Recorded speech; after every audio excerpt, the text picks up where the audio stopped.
India versus Australia ম্যাচটা হেরে গেল। এত ক্লোজ ম্যাচ ছিল, ফিল্ডিংগুলো ক্যাচগুলো মিসগুলো না হলে এই ম্যাচটা জেতা যায়। ফিল্ডিংটা এত ভালো, বোলিংটা এত ভালো শুরু, তারপরেও ম্যাচটা হারছে না। অন্তত ভেবেছিলাম এই ম্যাচটা জিতবে,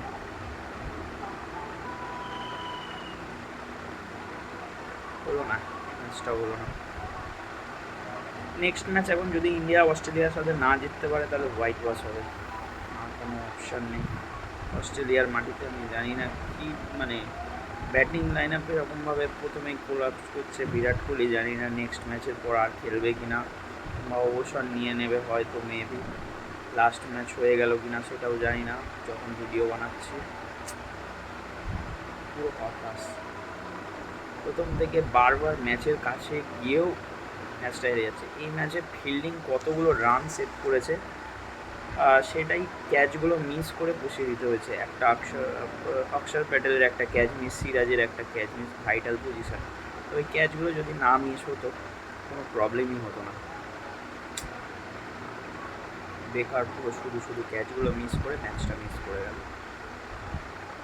তো সেই ম্যাচের কথা আর কি বলবো। নেক্সট তৃতীয় ম্যাচে কী হবে জানা নেই। কী মনে হয়, ইন্ডিয়া কি জিততে পারবে?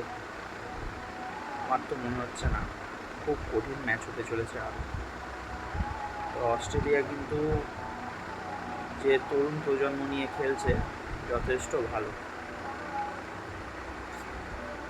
দেখা যাক আজকে দুজন স্পিনারের জায়গায় তিনজন কেন, কুলদীপকে কেন খেলালো না জানি না।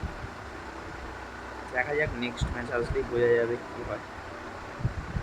তো স্পোর্টস সাফারিতে এটা আমি প্রথম মানে এরকমভাবে ভিডিও করছি। তো যারা চ্যানেলে নতুন এসেছো তারা প্লিজ চ্যানেলটাকে একটা সাবস্ক্রাইব করে দেবে, ভিডিওটা ভালো লাগলে একটা লাইক করে দেবে, আর এরকম ভিডিও আসতে থাকবে, বন্ধুদের সাথে শেয়ার করতে থাকবে। আজকের মতন টাটা। আজকে মন মেজাজ ভালো নেই।